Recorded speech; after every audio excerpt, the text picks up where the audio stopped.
चंदन, चंदन उठो, उठ जाओ चंदन, उठो चंदन, उठ जाओ।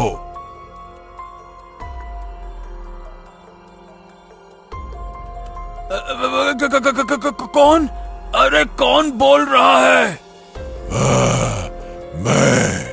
मैं एक भ्रम राक्षस हूं चंदन, और तुमने जो रमेश के साथ किया है, मैं उसके बारे में सब कुछ जानता हूं।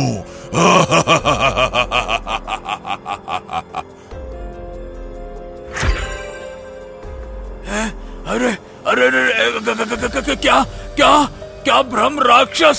मैंने रमेश के साथ क्या किया? मैंने तो कुछ भी नहीं किया। मुझे तुम्हारी हर चाल का पता है कि कैसे तुमने रमेश के झोले में मालाएं डाली, कैसे उसे फंसाया।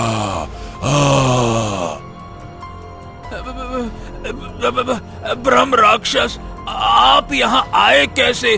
क्यों आए? मुझसे क्या चाहते हैं?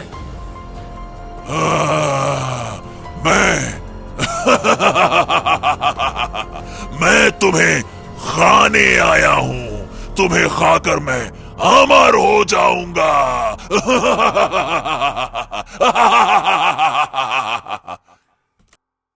भैरवगढ़ नामक राज्य के एक छोटे से गांव में रमेश नाम का एक गरीब किसान रहता था।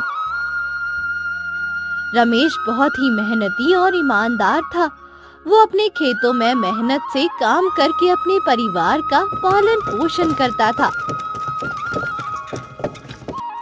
माँ, अरे ओ माँ, माँ जल्दी करो, मुझे नाश्ता दे दो, खेत जाने के लिए देरी हो रही है।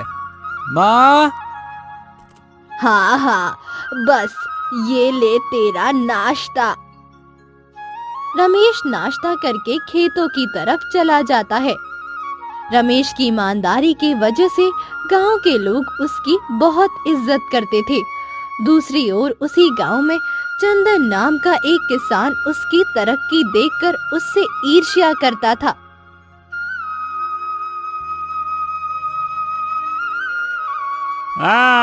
और रमेश भाई कैसे हो? अरे भाई, इतनी जल्दी जल्दी में कहाँ चले जा रहे हो? क्या बात है? हाँ, मैं तो बस खेतों की तरफ जा रहा था। क्या है कि आज आंख देर से खुली ना, इसीलिए थोड़ा जल्दी जल्दी जा रहा हूँ। खेत जाने में देरी हो गई है। अरे तो क्या हो गया भाई? वैसे भी तुम इतनी मेहनत करते हो। अरे तुम्हारी जितनी मेहनत तो शायद ही कोई कर सकता है, और इतनी मेहनत के बाद आराम करना भी तो बनता है। हाँ, ये बात तो तुमने बिल्कुल सही कही, लेकिन ये भी है कि मुझे आराम करने की आदत नहीं है, जानते तो हो। चलो अब जाता हूँ, बहुत देर हो गई है। ठीक है? रमेश इतना कहकर अपने खेत चला जाता है। हाँ, आज हल जोतने का काम पूरा कर लेता हूँ। चलो। रमेश अब अपने खेतों में बैलों की मदद से हल जोतने लगता है। काफी देर लगती है और आखिरकार रमेश का हल जोतने का काम पूरा हो जाता है।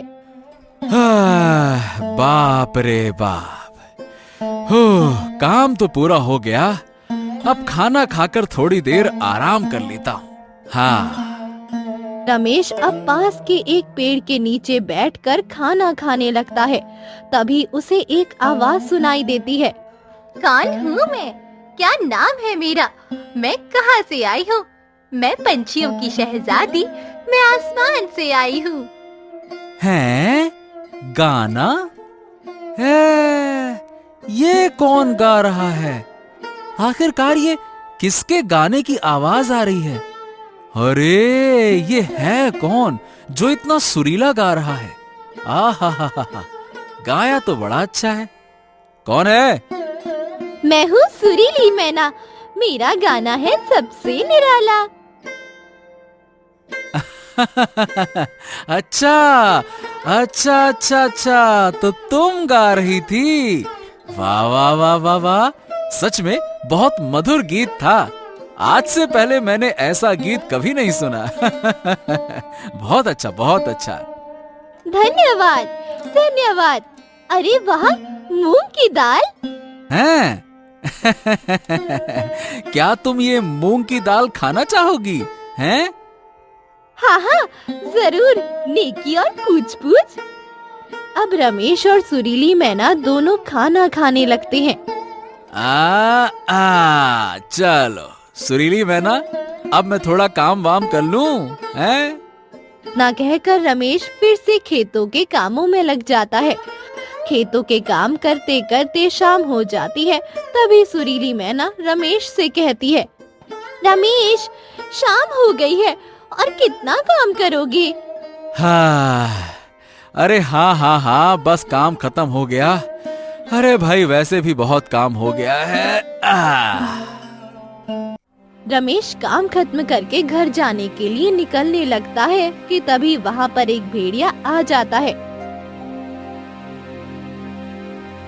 रमेश, रमेश, संभल कर, देखो तुम्हारे खेत में एक भेड़िया घुस आया है। बड़े दिनों के बाद किसी इंसान का शिकार करने को मिलेगा। आज का दिन काफी अच्छा है।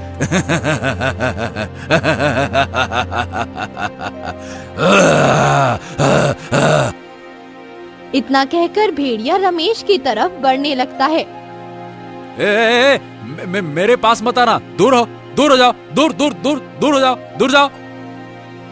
ये नजारा देख सुरीली मैना भेड़िया के सामने आ जाती है और भेड़िया को रोकने की कोशिश करती है। तू छोटी सी मैना आखिरकार मेरा क्या बिगाड़ लेगी? तुझे तो मैं सबक सिखाता हूँ।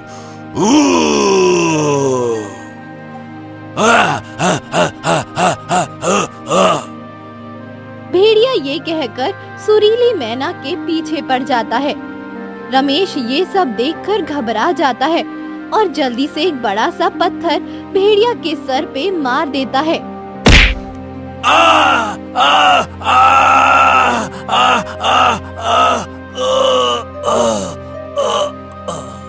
पत्थर लगने से भेड़िया जख्मी हो जाता है और तुरंत मर जाता है। शुक्र है ये खूंखार भेड़िया मर गया, वरना ना जाने आज हम दोनों के साथ क्या होता। रमेश, सच में तुम एक बहादुर व्यक्ति हो। हाँ, बाप रे बाप सुरीली मैना, तुम तो मुझसे भी ज्यादा बहादुर हो, हैं? अरे कैसे तुम उस भेड़िया के सामने ही आ गई थी? वो तो तुमसे बोलता है कि वो तुम्हें बताएगा, उल्टा देखो।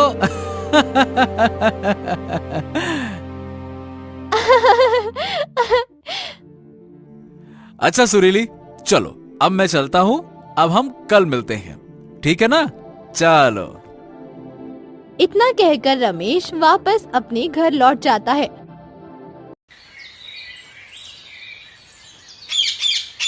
अगले दिन रमेश फिर से अपने खेतों में काम करने जाता है।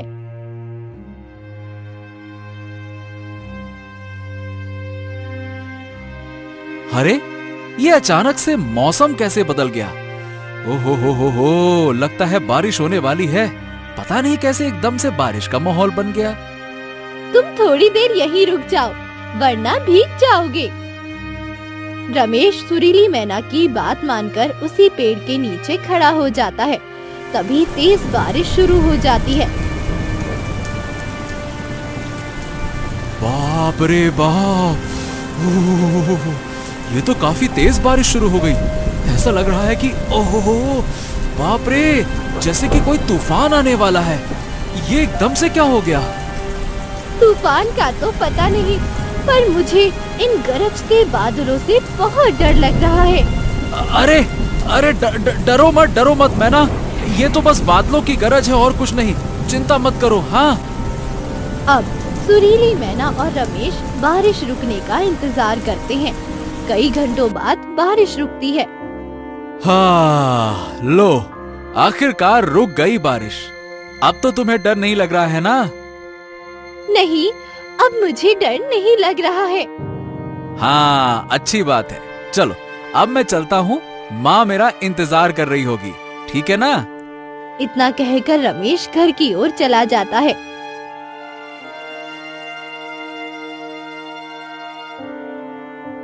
बेटा रमेश, आज आने में इतनी देर क्यों कर दी? तुझे पता है ना, मुझे चिंता होने लगती है। अरे माँ, काम थोड़ा ज्यादा था, फिर ऊपर से बारिश शुरू हो गई, हाँ, इसीलिए रुकना पड़ा। अरे तुम इतनी चिंता मत किया करो माँ, मैं तो आ ही जाता हूँ। कहाँ जाता हूँ? कैसे ना करूँ, तू मेरा इकलौता बेटा जो है। चल अब हाथ मुंह धो ले, मैं खाना लगाती हूँ। अब रमेश खाना खाकर सो जाता है।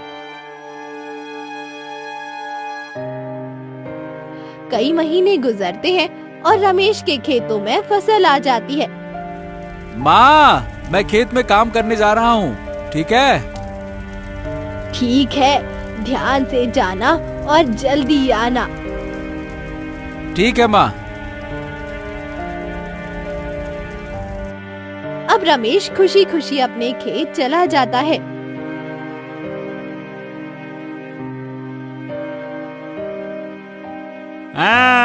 ए रमेश भाई, देखो देखो, सबके खेतों में फसल निकल आई है और सबसे अच्छी फसल तुम्हारे खेत में निकली है। अरे सुखी राम भाई, ऊपर वाले का लाख लाख शुक्र है कि मेहनत रंग लाई। मैंने जैसा सोचा था वैसा ही हुआ है। गांव के सभी लोग रमेश की अच्छी फसल देखकर उसे बधाई दे रहे थे, लेकिन किसान चंदन को उससे जलन हो रही थी। ये ससुरा रमेश की फसल इतनी अच्छी कैसे निकल सकती है, हैं? अरे मेरी फसलों से अच्छी किसी और की फसलें हों, ये मुझे बिल्कुल मंजूर नहीं है। मैं भी देखता हूँ रमेश ये फसल बचाता कैसे है और बेचता कैसे है। शाम होने लगती है और सब अपने अपने घर लौट जाते हैं। आधी रात को सुखीराम रमेश के घर आता है।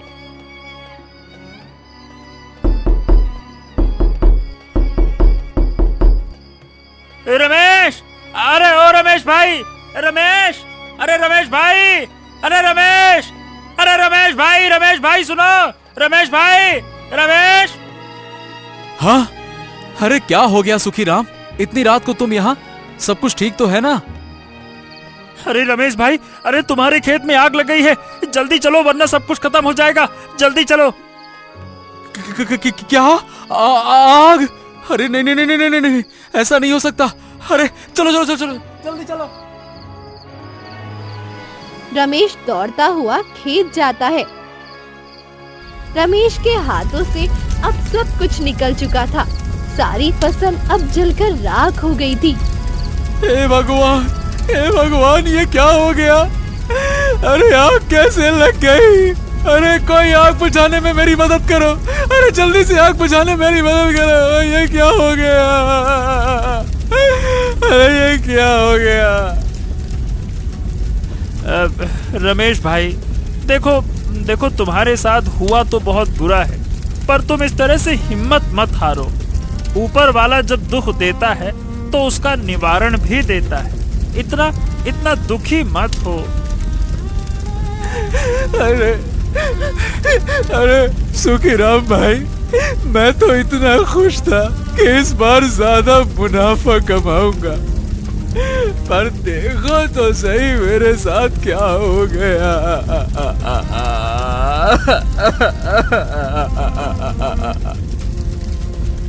बस बस बस बस बस बस, शांत हो जाओ रमेश, शांत हो जाओ। तुम एक काम करो, तुम महाराज के पास जाओ, वो तुम्हारी मदद जरूर करेंगे। हाँ। रमेश सुखीराम की बातों को सोचता है और कहता है, हाँ, शायद तुम ठीक कह रहे हो। मेरी सारी जमा पूंजी तो जलकर राख हो गई। अब तो मेरे पास कुछ भी नहीं बचा है। हाँ, यही करता हूँ। रमेश और सुखीराम की बातें दूर खड़ा चंदन सुनता है और हंसते हुए कहता है, हाँ। अब आया ना ससुरा ऊंट पहाड़ के नीचे। इस गांव में मेरे खेतों से अच्छी फसल किसी की नहीं हो सकती। किसी की नहीं मतलब किसी की भी नहीं।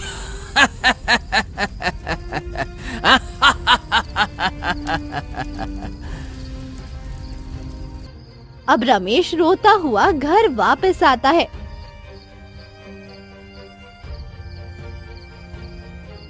रमेश, रमेश बेटा, तू रो क्यों रहा है? और तू भागता हुआ कहाँ गया था? सब ठीक तो है ना? जल्दी बता, मेरा दिल बैठा जा रहा है। रमेश अब अपनी माँ को सारी बात बताता है। हे भगवान, हे भगवान, ये क्या अनर्थ हो गया? मेरे बेटे की किस्मत में इतना कष्ट क्यों है भगवान, क्यों है? बेटा रमेश, अब तू क्या करेगा? माँ, मैं कल सुबह ही महाराज के पास जाऊंगा उनसे मदद मांगने। अब वही हमारी मदद कर सकते हैं। हाँ माँ, चिंता मत कर, जरूर कोई न कोई निवारण निकलेगा इसका।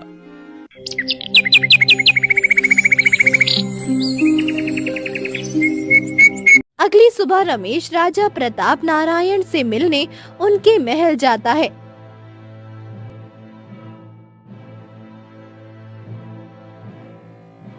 महाराज की जय हो, महाराज की जय हो। नमस्ते महाराज। कहो, क्या कष्ट है, बताओ। महाराज, मेरा नाम रमेश है और मैं एक किसान हूँ। कल रात मेरे खेतों में भयानक आग लग गई और सब कुछ जलकर राख हो गया महाराज। क्या? ओ हो, ये तो बहुत बुरा हुआ। तुम्हारे साथ जो भी हुआ है उसका हमें बड़ा अफसोस है। कहो, हम तुम्हारी किस तरह से मदद कर सकते हैं, बताओ। महाराज, मुझे कोई काम दे दीजिए ताकि मैं मेहनत करके अपने घर का पालन पोषण कर सकूं। मेरे पास अब कुछ भी नहीं बचा महाराज, क्या करूं मैं? ठीक है। तुम एक किसान हो तो तुम हमारे खेतों में काम करो। अगर तुम्हारा काम हमें पसंद आएगा तो खेतों का आधा हिस्सा तुम्हारा होगा। हाँ, बहुत बहुत धन्यवाद महाराज, बहुत बहुत धन्यवाद।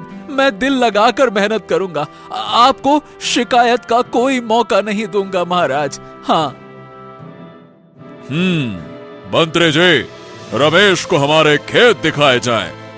ठीक है महाराज, जैसी आपकी आज्ञा।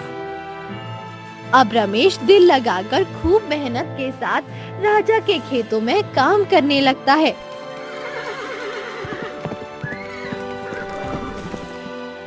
महाराज देखिए जरा, इतनी कड़ी धूप में भी ये रमेश कितनी मेहनत से काम कर रहा है, देखिए तो। वाकई में मंत्री जी, इसे कहते हैं मेहनती इंसान। हाँ, मेहनती इंसान ही जीवन में सब कुछ हासिल कर सकता है। हाँ। राजा और मंत्री जी रमेश के पास जाते हैं और कहते हैं, रमेश, तुम्हारी मेहनत देखकर तो हम वाकई में प्रसन्न हुए। बहुत बढ़िया, बहुत बढ़िया। अगर तुम इसी तरह से काम करते रहे तो ये आधा खेत एक दिन तुम्हारा हो जाएगा। हाँ। महाराज, बस आपकी कृपा है। मैं पूरी मेहनत और ईमानदारी से काम करूंगा। आप बिल्कुल चिंता ना कीजिए। हाँ। दिन गुजरते हैं और रमेश के काम से राजमहल के सभी लोग प्रसन्न हो जाते हैं। मंत्री जी, इस बार की फसलें कैसी निकली हैं? हाँ? महाराज, आपको यकीन नहीं होगा, इस बार की फसलें हर बार से 2 गुना ज्यादा अच्छी निकली हैं और ये सब रमेश की मेहनत का नतीजा है महाराज। हाँ। क्या बात कर रहे हो, सच में? तो मंत्री जी, हम अभी अपने खेत जाना चाहते हैं। अरे हम खुद अपनी आंखों से देखना चाहते हैं। इंतजाम कीजिए अभी। राजा और मंत्री जी अब खेत जाते हैं। चारों तरफ हरी भरी फसल लहलहाती देखकर राजा कहते हैं, हा हा हा हा हा, वाह वाह वाह वाह वाह, अद्भुत अद्भुत। रमेश, तुम्हारी मेहनत और लगन के कारण इस साल हमारे खेतों की फसलें बहुत ही अच्छी उगी हैं। आज से ये आधा खेत मैं तुम्हारे नाम करता हूँ।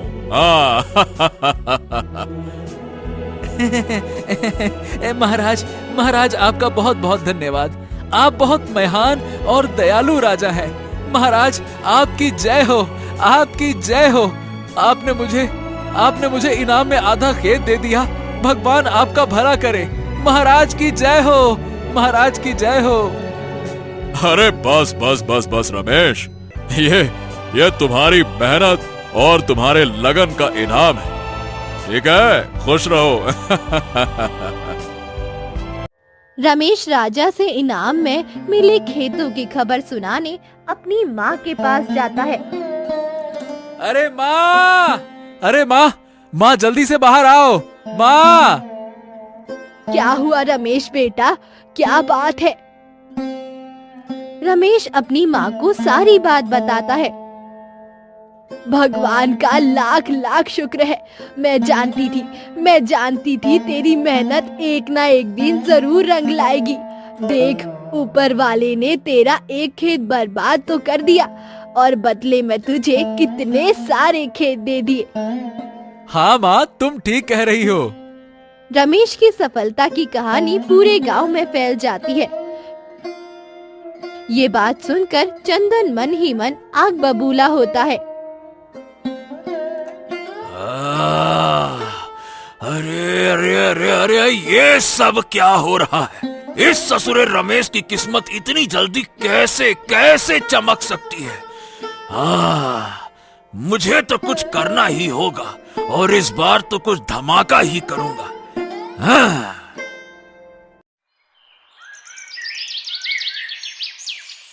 ऐसे ही कुछ दिन गुजरते हैं और फिर राजमहल में दिवाली के समारोह का दिन करीब आता है।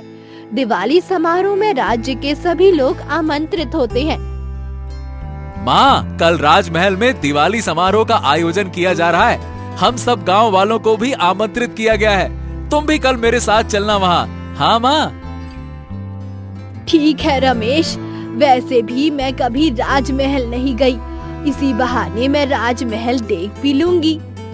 अगले दिन सभी गांव वाले राजमहल जाते हैं।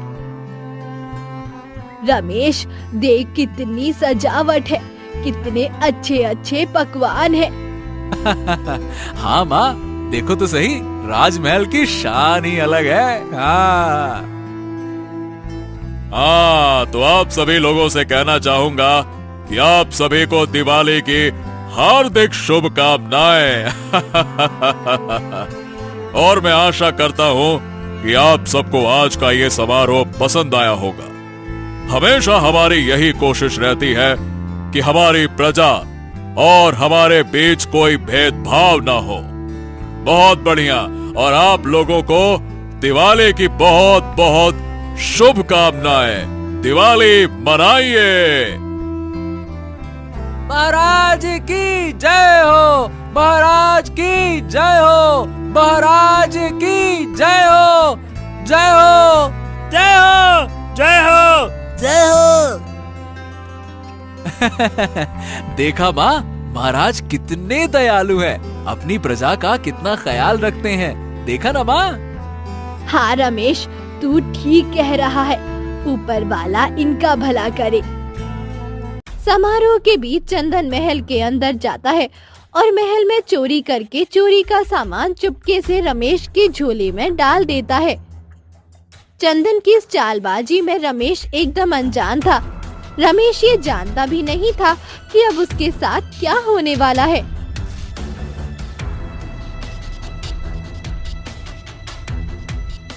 महाराज, महाराज, महल में चोरी हो गई है।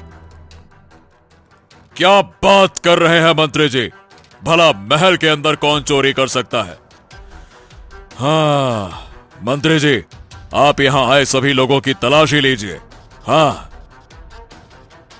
अब राजमहल के मैदान में एक एक करके सबकी तलाशी ली जाती है। तभी मंत्री जी राजा से कहते हैं, महाराज महाराज, ये देखिए, रमेश के झोले से आपके कीमती मालाएं मिली हैं। क्या? नहीं नहीं नहीं नहीं नहीं नहीं नहीं नहीं नहीं नहीं, ये मैंने नहीं चुराया और मुझे नहीं पता कि मेरे पास कैसे आया। मुझे सच में नहीं पता महाराज। रमेश, हम समझते थे कि तुम एक मेहनती और ईमानदार इंसान हो, पर आज तुमने चोरी करके हमें गलत साबित कर दिया है। महाराज, मेरा बेटा ऐसा नहीं है, जरूर उसे फंसाया जा रहा है। माँ जी, आप ये क्या कह रही हैं? सबके सामने आपके बेटे के झोले से ये मालाएं मिली हैं। आप भला इसे निर्दोष कैसे कह सकती हैं? मंत्री जी, इस दुष्ट को 100 कोड़े मारे जाए और इसे काल कोठरी में डाल दिया जाए। राजा के आदेश के अनुसार राज्यसभा में रमेश को 100 कोड़े मारे जाते हैं। माँ,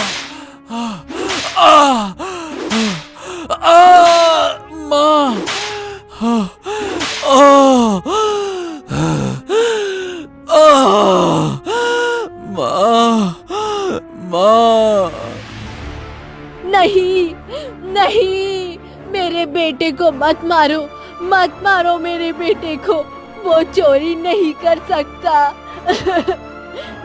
रमेश की ये हालत देखकर सारी सभा में डर का माहौल छा जाता है। अब रमेश को काल कोठरी में डाल दिया जाता है।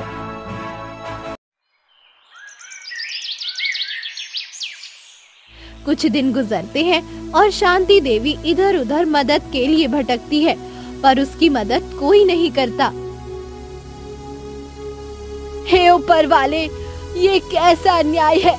मेरे बेटे पर जो लांछन लगा है वो झूठा है। मैं अपने बेटे रमेश को निर्दोष कैसे साबित करूं? अब तू ही कोई रास्ता दिखा। अभी शांति देवी ऊपर वाले से ये सब कह ही रही थी कि तभी पेड़ पर बैठी सुरीली मैना उसकी बातें सुन लेती है। रमेश, माँ जी, क्या रमेश आपका बेटा है? हाँ, मैं ही अभागन उसकी माँ हूँ। रमेश को क्या हुआ? वो कहाँ है? शांति देवी सुरीली मैना को सारी बात बताती है। क्या सच में रमेश और चोरी? ऐसा कभी नहीं हो सकता। रमेश एक बहुत ही मेहनती और ईमानदार इंसान है, वो कभी भी ऐसा नहीं कर सकता। जरूर राजा को कोई गलतफहमी हुई है। मैं भी तो यही कह रही हूँ, पर मेरी बात कोई सुन ही नहीं रहा है। आप चिंता मत कीजिए माँ जी, सब ठीक हो जाएगा। आप बेफिक्र होकर घर जाइए, मैं कुछ करती हूँ। सुरीली मैना की बात मानकर शांति देवी अब अपने घर वापस लौट जाती है।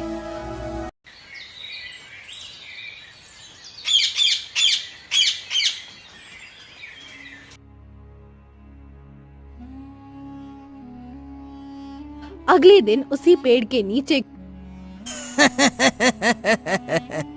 अरे वाह चंदन वाह, तू बड़ा होशियार है। अरे तूने रमेश को कितनी अच्छी तरह से फंसाया और किसी को पता भी नहीं चला। अरे वाह वाह वाह वाह वाह वाह। चंदन की ये बातें सुरीली मैना सुन लेती है। अच्छा, तो ये सब इस चंदन की चाल थी, इसे तो सबक सिखाना पड़ेगा। सुरीली मैना उड़ते हुए जंगल की ओर जाती है और चंदन को सबक सिखाने के लिए अपने दोस्त बंटी बंदर से मदद मांगती है।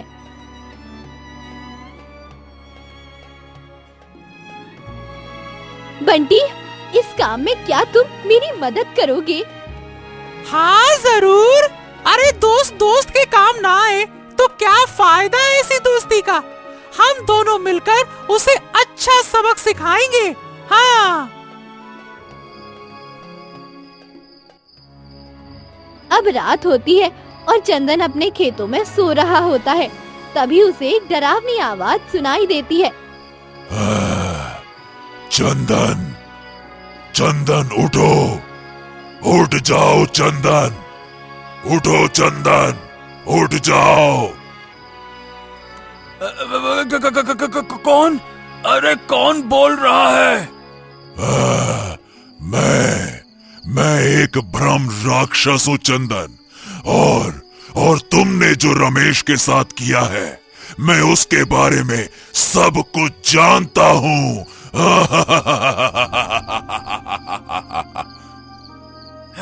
अरे अरे अरे क्या क्या क्या ब्रह्म राक्षस? मैंने रमेश के साथ क्या किया?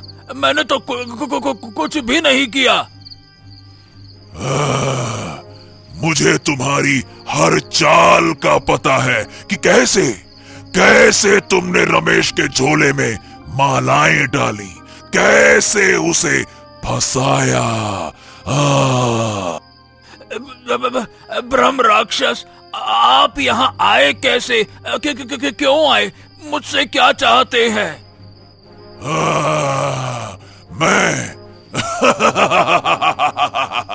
मैं तुम्हें खाने आया हूँ। तुम्हें खाकर मैं अमर हो जाऊंगा।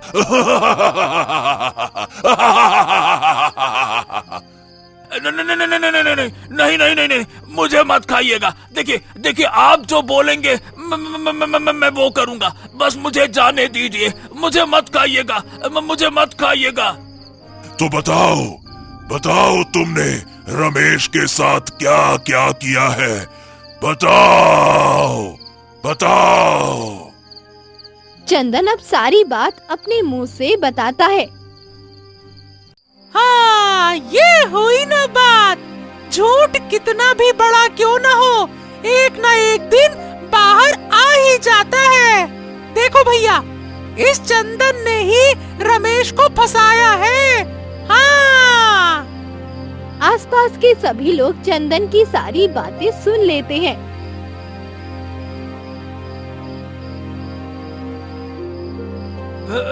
अरे तुम ब्रह्म राक्षस नहीं, एक बंदर हो। हाँ, लेकिन तुम जैसों को सबक सिखाने के लिए मैं किसी ब्रह्म राक्षस से कम भी नहीं हूँ। हाँ। चंदन, तुम इतना गिर जाओगे हम सबने कभी सोचा भी नहीं था। अरे तुम्हें शर्म आनी चाहिए, बेशर्म कहीं के। हाँ चंदन, तुम्हें शर्म आनी चाहिए। ये क्या किया तुमने? हैं?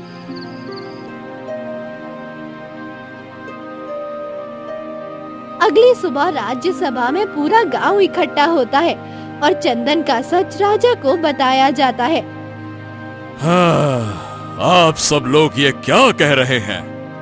महाराज, कल रात चंदन ने ये सब कुछ खुद कबूल किया है। हाँ जी महाराज, हमने सब कुछ अपने कानों से सुना है। आप सुरीली मैना से पूछ सकते हैं। सुरीली मैना राजा को सारी बात बताती है। हाँ, अरे कोई ईर्ष्या में इतनी हद तक गिर सकता है, ये हमने कभी सोचा ही नहीं था। मंत्री जी, अब इस चंदन को 200 कोड़े मरवाकर आप कारावास में डलवा दीजिए और रमेश को बाइज्जत रिहा किया जाए। हाँ। महाराज मुझे माफ कर दीजिए, मुझे इतनी बड़ी सजा मत दीजिए। आगे से कभी ऐसा नहीं करूंगा। महाराज मुझे माफ कर दीजिए। महाराज मुझे माफ कर दीजिए। राजा चंदन की एक नहीं सुनते और चंदन को 200 कोड़े मारकर कारावास में डाल दिया जाता है।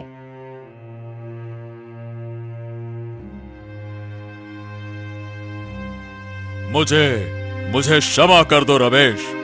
जाने अनजाने में जो मुझसे भूल हुई है उसके लिए मैं शर्मिंदा हूँ। मैं तुम्हें इज्जत के साथ वो सब कुछ लौटाता हूँ जो तुमसे छीना गया था। क्षमा करना। कोई बात नहीं महाराज, कोई बात नहीं। यह सब तो समय का फेर था। आज मेरे दोस्त चंदन की सच्चाई सबके सामने ना आती तो शायद ही कभी सत्य की जीत हो पाती। अब रमेश खुशी खुशी अपने खेतों में काम करने लगता है। रमेश की किस्मत अब उसकी मेहनत और ईमानदारी से बदल चुकी थी। अब रमेश एक धनवान व्यक्ति बन चुका था।